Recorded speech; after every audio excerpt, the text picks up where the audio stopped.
교회를 사랑하시고 우리에게 생명을 주신 우리 하나님께서 오늘 우리에게 주시는 말씀은 시편 84편입니다. 1절부터 마지막 12절까지 교독하도록 하겠습니다. 구약성경 864페이지입니다. 시편 84편 1절로 12절까지 교독합니다. 먼저 받들어 읽겠습니다. 만군의 여호와여, 주의 장막이 어찌 그리 사랑스러운지요.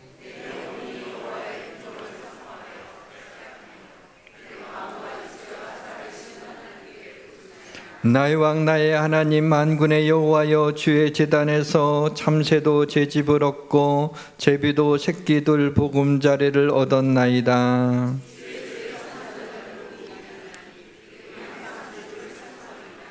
주께 힘을 얻고 그 마음에 시온의 대로가 있는 자는 복이 있나이다.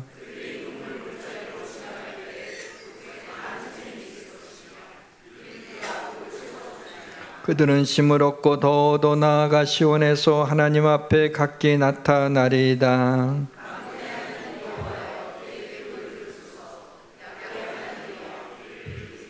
우리 방패이신 하나님이여, 주께서 기름 부으신 자의 얼굴을 살펴보옵소서.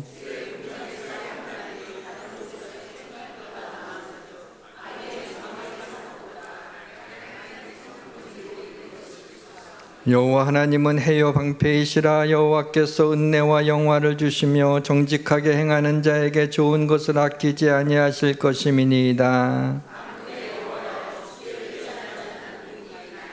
아멘.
컴퓨터 구조는 크게 하드웨어와 소프트웨어로 나눌 수 있습니다. 하드웨어는 눈에 보이는 것으로 CPU, 중앙처리장치나 메모리 또 저장장치 등이고요. 소프트웨어라고 하는 것은 컴퓨터가 작업을 수행할 수 있도록 지시하는 프로그램과 데이터 등입니다. 이것을 우리 신앙생활에 적용하면 어떨까라는 생각을 했습니다. 신앙생활의 하드웨어로 생각해 본 것은 교회, 또 예배, 그리고 성경 이런 등으로 이렇게 생각해 봤습니다. 올여름에는 우리 신앙생활의 하드웨어를 좀 든든히 세워줬으면 하는 마음으로 신앙의 하드웨어 시리즈를 몇 주간 말씀을 전하려고 합니다. 오늘은 신앙의 하드웨어 시리즈 첫 번째 시간으로 교회에 대해서 말씀드리겠습니다. 교회에 대한 좀 깊은 이해가 되는 그런 시간이 됐으면 좋겠습니다. 이 시간 교회의 주인 되신 그리스도께서 가르쳐 주시고 깨닫게 하시고 은혜를 주시기를 주의 이름으로 축원합니다.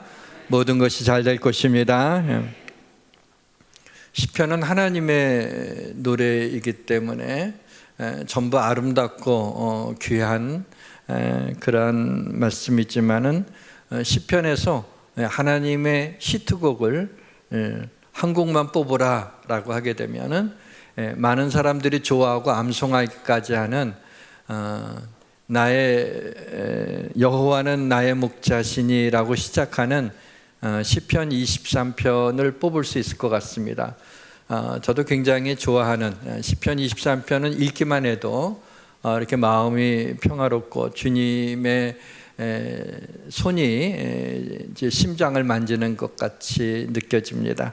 그러나 저에게 애창곡, 사랑하는 곡을 시편 중에서 한 곡 뽑으라고 하게 되면은 시편의 진주라고 일컫는 오늘 본문인 시편 84편을 꼽고 싶습니다.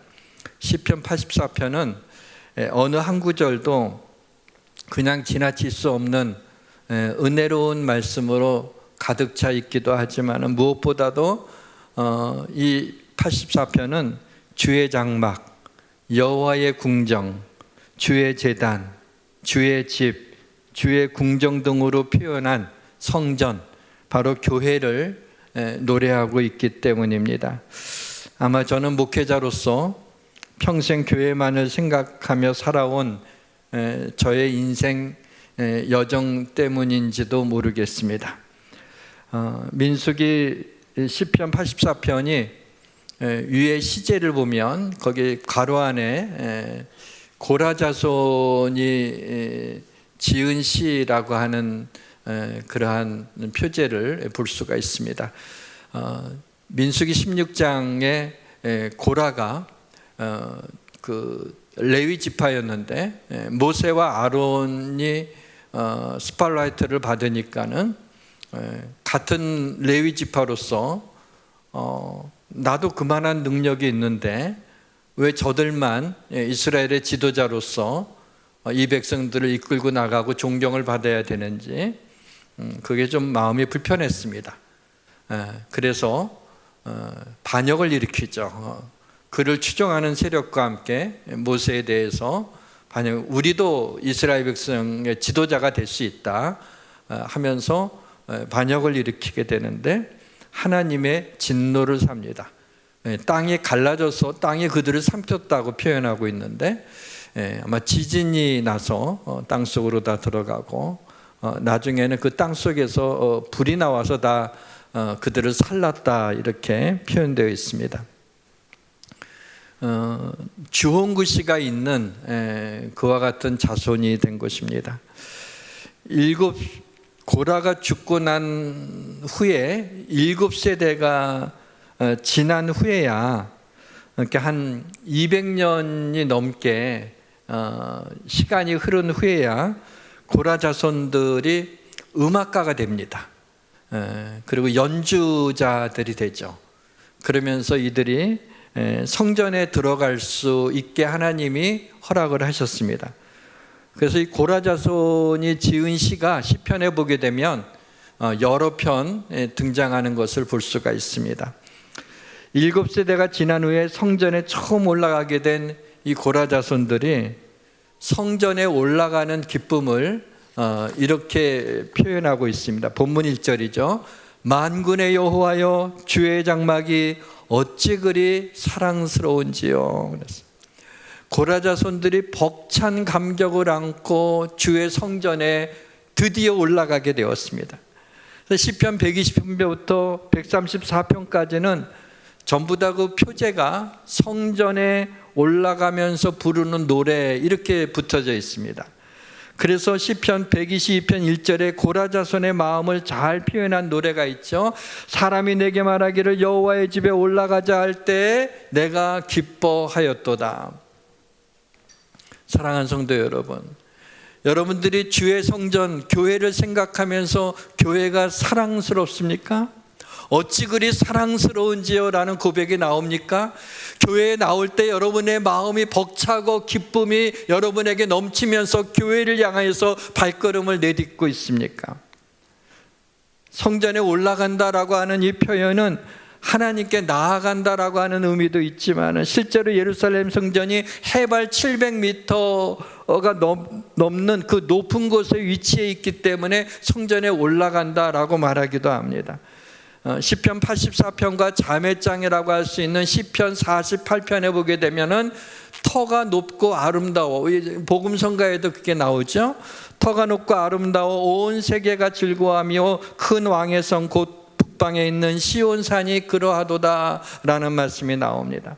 유대교의 3대 절기인 오순절, 유월절, 초막절에는 유대인이라면 누구나 해외에 있는 유대인이라도 다 와서 성전을 순례해야만 했습니다.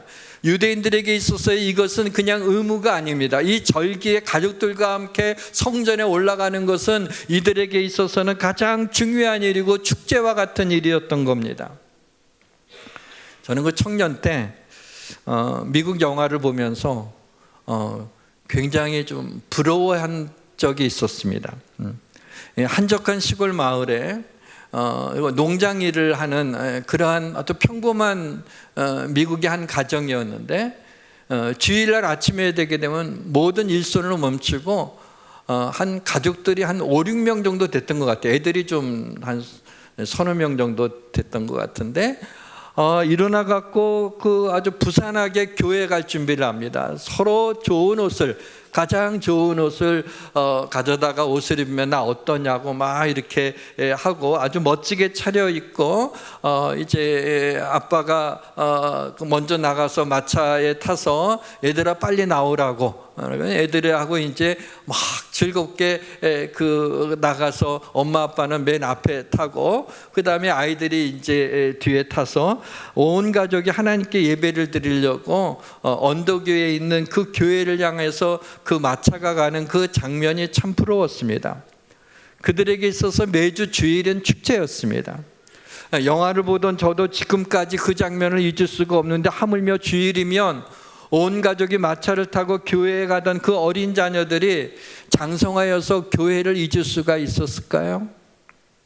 부모가 하나님께 예배드리는 일을 일주일 중에 가장 중요한 시간으로 여긴다면 자녀들이 그러한 선한 영향력을 받지 않겠습니까? 어느 유명인이 자신은 어릴 때 이제 일요일 날 아침에 자고 있는데 어디선가 종소리가 들리더라는 거예요. 땡땡땡. 근데 그 종소리가 너무 아름다워 갖고 자신도 뭐 이렇게 홀린 듯이 그냥 옷을 주섬주섬 입고 종소리가 나는 곳을 따라갔더니 교회였다는 거예요. 그때부터 교회 다니기 시작하고 주님이 나를 그렇게 부르셨다고 하면서 이야기하는 것을 들은 적이 있습니다. 실제로 지금은 시골에도 종이 있는 교회들이 많이 있지만은 종을 잘 치지 않는다 그러죠. 차인배로 울리든지 아예 그런 것들이 좀 이게 소음 방해 뭐 이런 것이 돼서 지금은 종을 치지를 않지만은 그래도 시골 교회의 그 소박한 종탑을 보게 되면 왠지 마음이 따뜻해지는 것을 느낍니다. 우리 교회도 거대한 종탑이 있습니다. 종소리는 안 나지만 말이죠. 사랑하는 성도 여러분, 어려울 때, 힘들 때, 괴로울 때, 외로울 때, 우울할 때 어디로 가야 됩니까? 너무나 은혜에 감사하고 내 영혼이 기쁠 때 어디로 가야 됩니까? 우주 만물을 지으시고 하나님의 형상대로 지음받은 인간이 하나님께 영광을 돌리기 위해서 어디로 가야 됩니까? 교회입니다. 사랑하는 성도 여러분, 교회에는 하나님의 임재와 말씀과 찬양과 기도와 은혜와 기쁨과 희망과 치유와 승리가 있음을 믿으시기를 주님의 이름으로 축원합니다. 저는 아주 어릴 때부터 청년이 될 때까지 교회에서 살다시피 했습니다. 그래서 교회 권사님들이 가끔 저를 보면서 너는 교회에서 사는구나 그런 얘기를 하셨어요. 칭찬인지 핀잔인지 잘 모르겠습니다. 아무튼 너는 날마다 교회에 있는다. 교회에서 사는구나 그랬어요. 저는 그랬습니다. 교회가 제일 좋았고 교회가 제일 재미있었고 교회가 제일 편안했습니다. 교회 가면 선생님들이 언제나 문 앞에서 따뜻하게 맞아주셨어요. 정문에 들어가서 저쪽에 그 선생님이 기다리고 있다가 가게 되면 제 이름을 불러주면서 저를 품에 한번 안아주셨는데 그게 얼마나 행복했는지 몰라요. 그래서 교회 가는 발걸음이 가벼웠습니다. 교회에서 제가 장난을 좀 심하게 친 편이었는데 그래도 누구도 때리지를 않아요. 그래서 맞지 않아서 너무 좋았어요. 학교에 가면 맞는데 교회는 안 맞아서 너무 좋았습니다. 사춘기 때는 눈 오는 크리스마스 날 새벽에 새벽성을 돌고 장로님 가정에서 준 그 사탕을 하나로 안고 어느 집에 가서 날이 셀 때까지 사치기 사차뽕 하면서 그 여학생들을 가까이서 보고 또 때로는 손도 잡게 되어서 가슴이 콩닥콩닥 뛰었던 그러한 신기한 경험도 해서 교회는 저에게 있어서는 너무나 아름답고 너무나 귀한 곳이었습니다. 결국에는 목사가 돼서 주의 집인 교회에서 일주일 내내 사는 사람이 되었습니다. 주의 집에 사는 자가 복이 있습니다. 성전 교회는 주의 집입니다. 하나님은 그의 자녀가 때가 되면 집에 들어오기를 기다리십니다. 그런데 하나님의 자녀가 집에 돌아올 시간에 오지를 않으면 아버지는 애타게 집 나간 그 자녀를 찾아서 다시 어찌하여 그 아들을 그 딸을 다시 교회로 데리고 오지만 집으로 데리고 오지만 자녀들이 가출하는 횟수가 자꾸 많아지게 되면 자신도 모르는 사이에 마음에서 그 집이 멀어지게 됩니다. 결국 나중에는 집을 떠나게 되는, 그래서 생고생을 하게 되는 경우들을 봅니다. 사랑하는 성도 여러분, 주의 집에 사는 자가 복이 있음을 믿고 자꾸 교회에 빠지지 마시고 내 아버지 집에서 아버지의 말씀을 들으며 아버지께 구하고 아버지를 찬양하는 우리 성도님들이 되시기를 주님의 이름으로 축원합니다. 2000년 전 작은 마을의 목수가 큰 약속을 했습니다. 내가 이 반석 위에 내 교회를 세우리니 음부의 권세가 이기지 못하리라 그랬어요. 교회는 주님이 주님의 이름으로 주님의 교회를 세우신 겁니다. 교회는 신비한 공동체예요. 한 번도 본 적이 없는 예수라는 사람을 나의 구주요, 나의 생명이요, 나의 모든 것이 된다고 고백하는 사람들이 모여 있는 곳입니다. 교회의 회원 자격은 예수를 믿기만 하면 됩니다. 교회의 회비는 예수님의 피로 이미 납부가 되었습니다. 교회의 회원 구성은 가난한 자도 있고 부자도 있습니다. 많이 그 높은 수준의 교육을 받은 자도 있고 그렇지 못한 자도 있습니다. 진보적 성향을 가진 자도 있고 보수적 성향을 가진 자도 있습니다. 어린 갓난 아이부터 시작을 해서 90세가 넘는 분들도 함께 신앙생활하고 있습니다. 오늘은 이 교회의 정의와 교회가 과연 어떤 곳이냐, 그리고 교회의 본질, 교회의 사역이 무엇인지, 그리고 교회에서 신앙생활하는 사람들의 복에 대한 말씀을 드리고자 합니다. 주의 성령님의 은혜가 우리 모두에게 임하시기를 주님의 이름으로 축원합니다. 교회의 정의는 세 가지로 나눌 수 있어요. 교회가 뭐냐라고 할 때, 교회는 첫째로 유니버셜 처치, 우주적 교회입니다. 이게 뭐냐면 온 세상의 모든 그리스도인들, 이 땅에 사는 모든 그리스도인들을 교회라고 합니다. 온 세계는 이것을 우주적 교회라고 얘기를 해요. 둘째로는 우리 한 사람 한 사람이 하나님의 성전입니다. 너희는 너희가 하나님의 성전인 것과 하나님의 성령이 너희 안에 거하는 것을 알지 못하느냐 그랬습니다. 주의 성령이 우리 안에 거하시는 이것이 너희 한 사람 한 사람이 하나님의 성전이라고 말씀하고 있죠. 또 셋째는 로컬 처치입니다. 지역교회입니다. 우리가 이해하고 있는 교회입니다. 지역교회는 특정한 장소에서 모여 정기적으로 예배를 드리는 그러한 교회를 로컬 처치, 지역교회라고 합니다.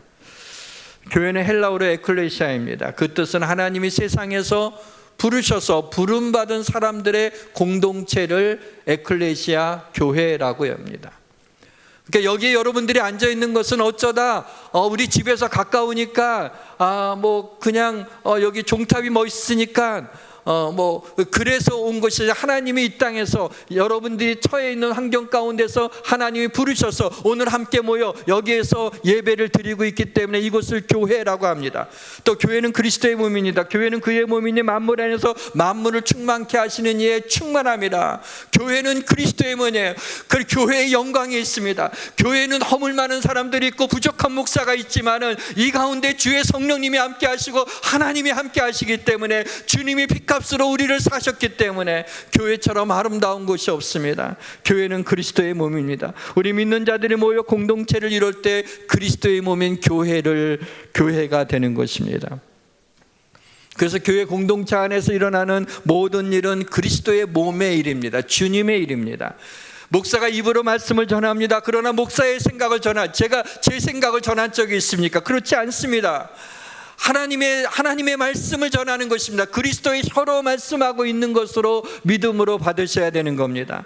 찬양대가 찬양하는 것도 내 음악 실력이 아닙니다. 내 입술에서 나가지만 그리스도의 입으로 하나님을 찬양하는 것입니다. 이런저런 일로 교회를 섬기는 성도들의 손은 그리스도의 손입니다. 성도들이 서로 위로하면 그리스도의 손이 위로하는 것입니다. 성도들이 서로 사랑하는 것은 그리스도의 심장으로 사랑하는 것입니다.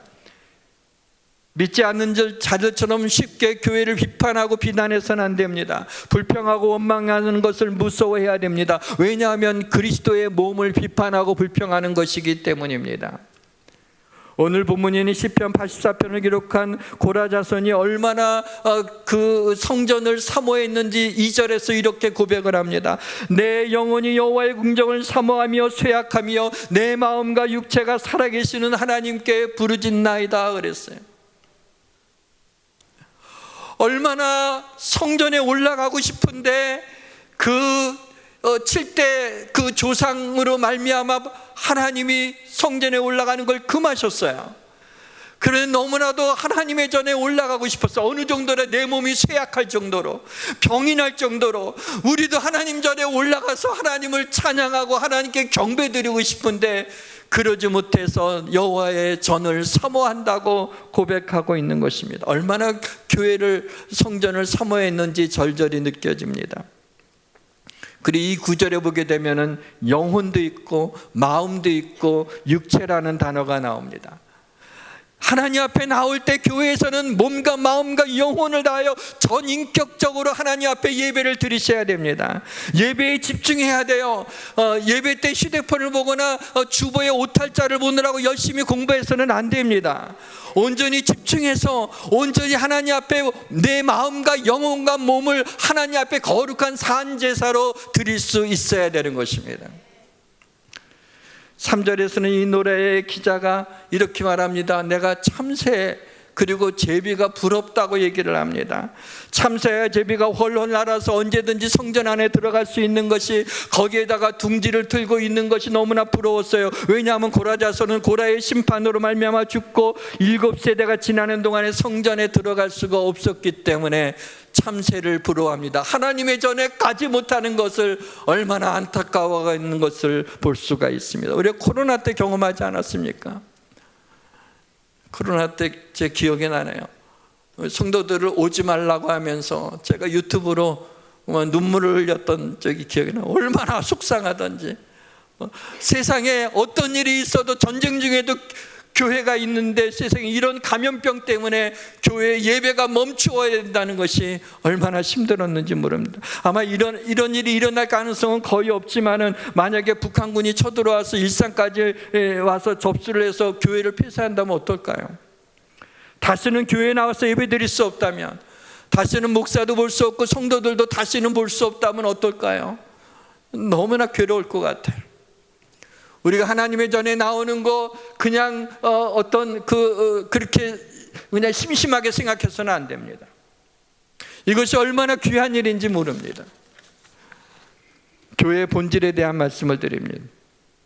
첫째로 교회의 성도들은 신앙 고백이 있어야 됩니다. 왜냐하면 교회는 주는 그리스도시요 살아계신 하나님의 아들이시니다라는 그 신앙 고백 위에, 그 반석 위에 교회를 세우시겠다고 해서 교회가 세워진 것이기 때문입니다. 신앙 고백이 없는 사람들의 그 공동체는 교회가 아니에요. 성도들에게는 예수 그리스도가 십자가에서 피 흘려 죽으신 것이 나의 죄를 사해 주시기 위해서 죽으셨음을 믿는 믿음의 고백이 있어야 됩니다. 그래서 교회는 신앙 고백이 있는 자들의 모임의 공동체. 그래서 예배를 시작할 때 우리는 신앙 고백을, 사도신경으로 신앙 고백을 하고 예배를 드리지 않습니까? 둘째로 교회의 성도는 성령으로 충만해야 됩니다. 부활하신 예수님이 밤새 고기를 잡고 있는 제자들에게 나타나서 이르십니다. 볼지어다 내가 내 아버지께서 약속하신 것을 너희에게 보내리니, 성령을 얘기하는 겁니다. 너희는 위로부터 능력으로 입혀질 때까지 이 성에 머물라 그랬어요.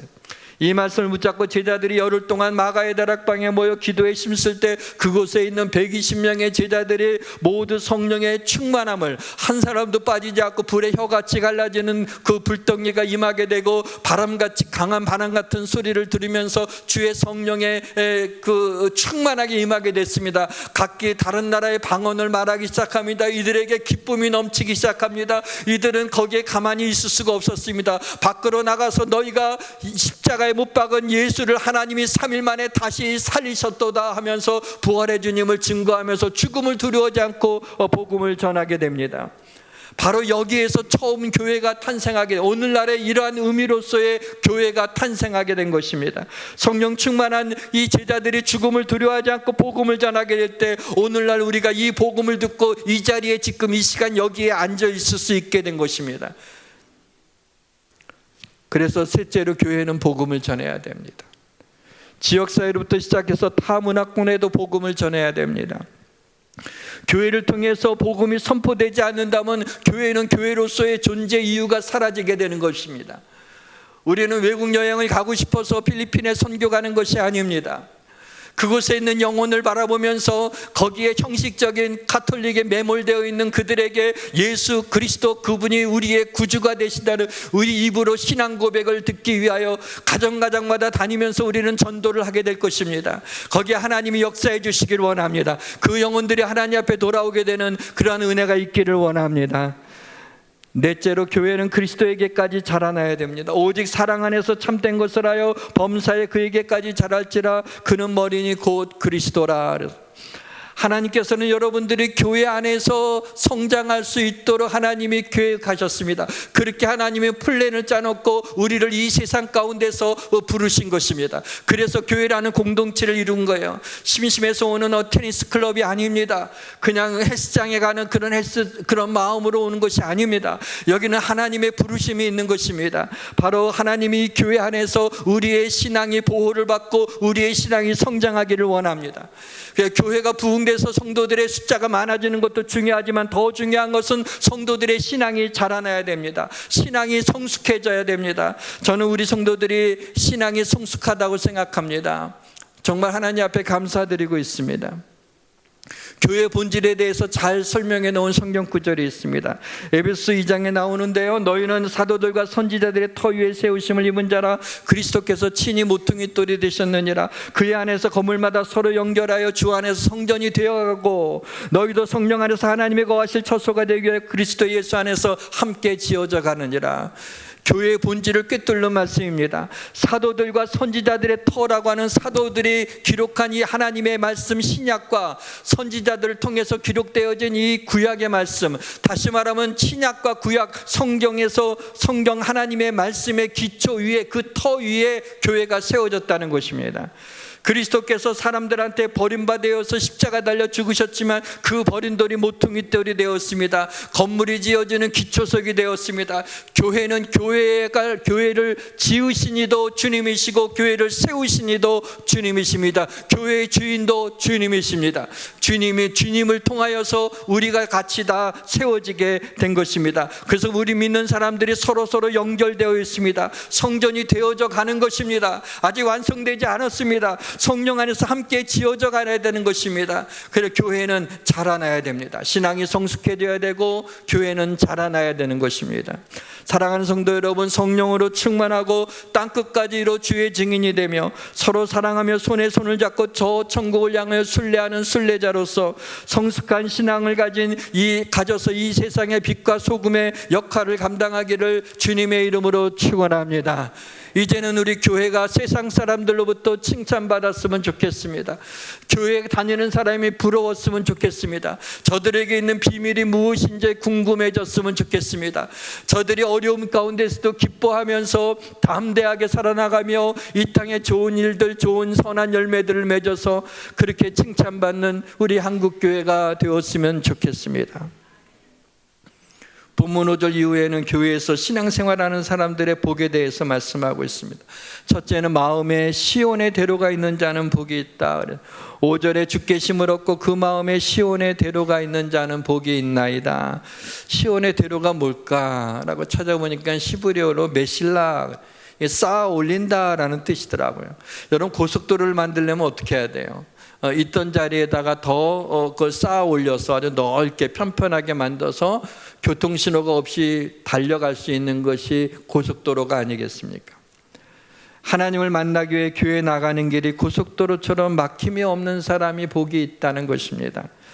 주일 아침에 일어나서 오늘 교회 갈까 말까? 비가 너무 많이 오네. 이거 차를 타고 가도 저기 예수양교는 지붕이 없어서 그냥 내리면은 우산 접어도 비 맞고 막 이럴 텐데, 그냥 오늘 유튜브 예배나 드릴까? 오늘 날씨가 너무나 좋네. 이런 날 우리 애들하고 이런 날을 또 이렇게 날씨 좋은 날을 또 빼앗길 수 없지 하고, 교회는 뭐 1년에 52주니까 한두 번 정도, 사실은 더 많지만 그렇게 빠집니다. 그러면 힘들어져요. 아니, 하나님의 자녀가 어떻게 주일 아침에 일어나서 하나님 앞에 교회에 나와 예배 드리는 거 외에 다른 것을 생각할 수가 있냔 말이죠. 어떻게 다른 것을 생각할 수가 있냔 말이에요. 어떻게 다른 것을 생각할 수가 있느냐 말이에요.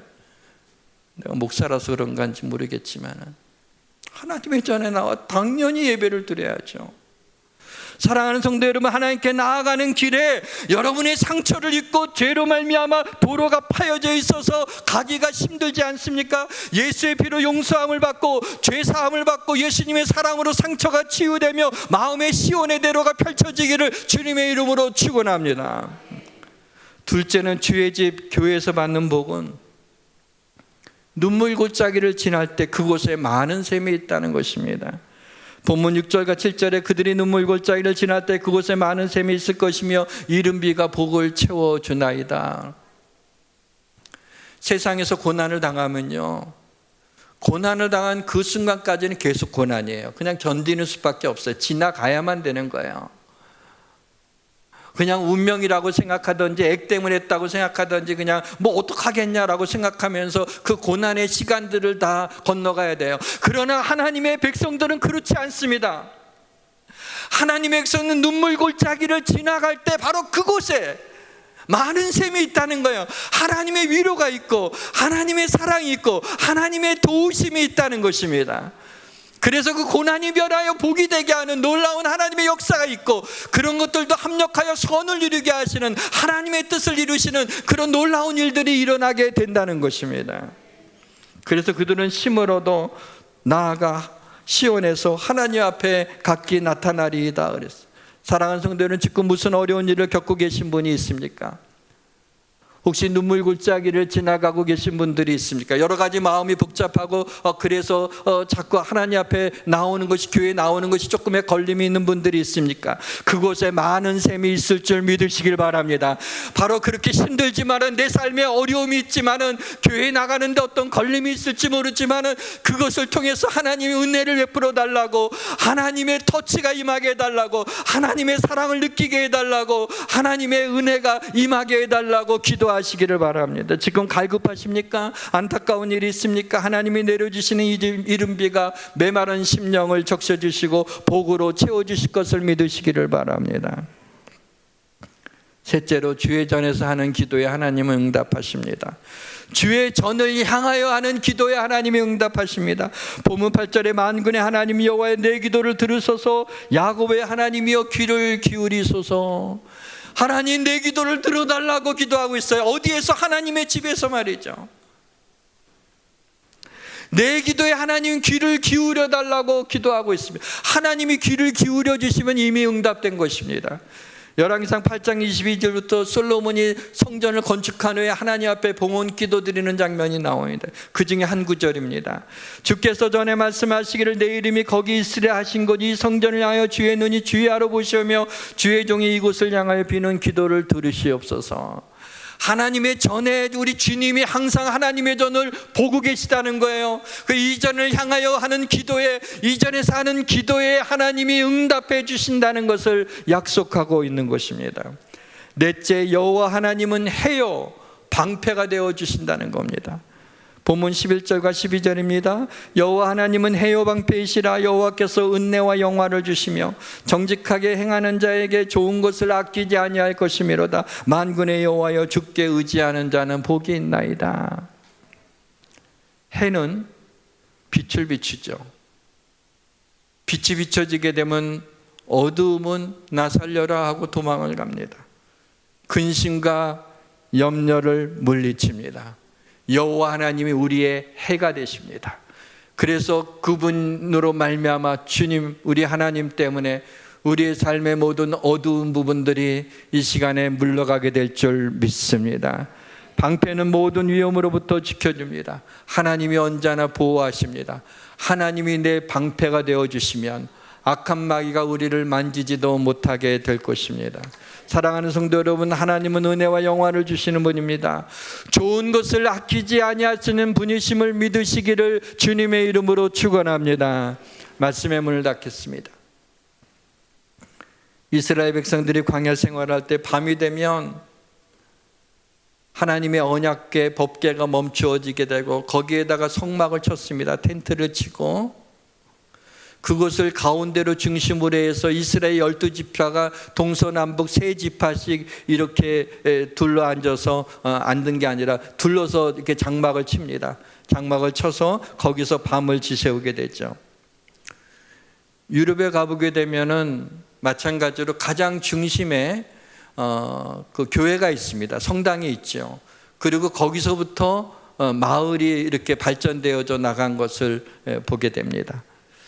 우리가 요즘에 이사를 가게 될 때는 어떤 이유인가요?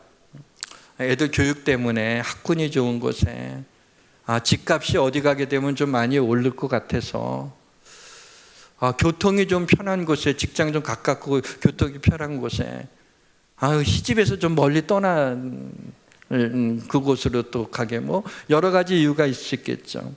이렇게 현대의 변화된 그 환경 때문에 제가 드리는 말씀이 얼마나 설득력이 있는지는 모르겠지만, 오늘날에도 그리스도인들은 교회가 삶의 중심이 돼야 돼요.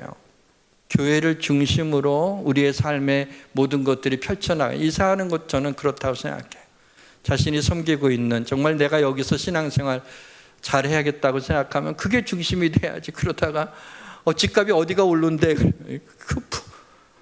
그 얼마나 축복받겠어요. 그렇게 해갖고 하나님이 주시는, 하나님의 손이 크지 내 손이 커요? 하나님의 지혜가 뛰어나지 내 지혜가 뛰어나요? 그렇게 깝쳐봤자 아무것도 안 되는 거예요.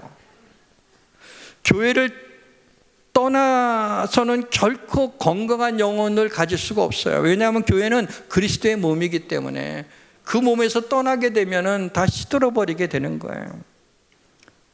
설교나 신앙생활에 관한 유튜브를 보는 분들이 많이 있는데, 저는 좀 추천드리고 싶지 않아요. 저도 그런 것, 아무래도 설교를 좀 듣거나 하면 신앙에 관한 것들을 좀 참고하려고 이렇게 보다 보니까 알고리즘 때문에 계속 그런 것들이 떠요. 그런데 제가 깜짝깜짝 놀라요. 보면 그러니까 이단이 정체를 숨기고 유튜브에 그 나오는 것도 있고요. 그 다음에 너무 이상한 목사들이 너무 많아. 아니, 이런 유튜브를 띄워서 이게 하나님께 영광이 되겠어요? 이게 교회에 도움이 되겠어요? 말도 안 되는 그런 것들이 너무 많더라고요. 그래서 이거 성도들이 이 유튜브를 이렇게 즐겨보기 시작하면 이 신앙에 큰 손상을 입겠다. 차라리 안 보는 게 좋겠다라는 생각이 들어요. 그래도 나는 우리 담임 목사님 말씀으로는 심령이 컬컬해서 다 차지 않아서, 그래도 다른 좀 더 은혜 받고 싶어서 좀 다른 목사님 설교를 듣고, 좋습니다. 그러면 유튜브보다는 그냥 기독교 채널을 보세요. 화면도 더 크고, 그냥 기독교 채널에서 검증된, 좀 많이 알려지고 건전하고 아주 훌륭한 어떤 그런 목사님들의 설교를 들었으면 좋겠어요. 얼마든지 또 그렇게 하기를 원합니다. 그러나 잘 모르고 뭐 조금 이상하다, 근데 흥미가 있네, 그래서 보시면 안 돼요. 여러분, 독버섯이 예쁘긴 해요. 먹으면 죽어요. 죽는다고요. 그런 걸 보시면 안 돼요. 그래서 우리는 차라리 자신이 큐티 같은 걸 하면서 성경을 통독을 하면서 그냥 씨름하는 거예요. 그러면 거기서 얼마나 깊은 진리를 깨닫는 게 아니라 그 자체가 하나님의 은혜가 임하게 되는 거예요. 하나님이 기뻐하시는 거예요. 나의 사랑, 나의 교회, 나의 주님. 찬양합시다. 교회를 교회되게.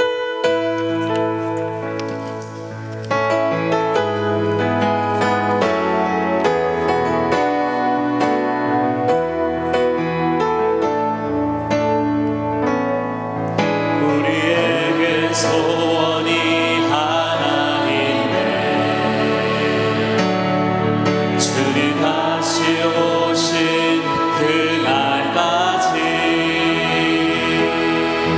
우리 다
만군의 여호와여, 주의 장막이 어찌 그리 사랑스러운지요. 나의 교회, 나의 사랑, 나의 주님, 우리 주님을 사랑합니다. 교회를 사랑합니다. 하나님, 우리 성도들을 눈동자와 같이 지켜 주옵소서.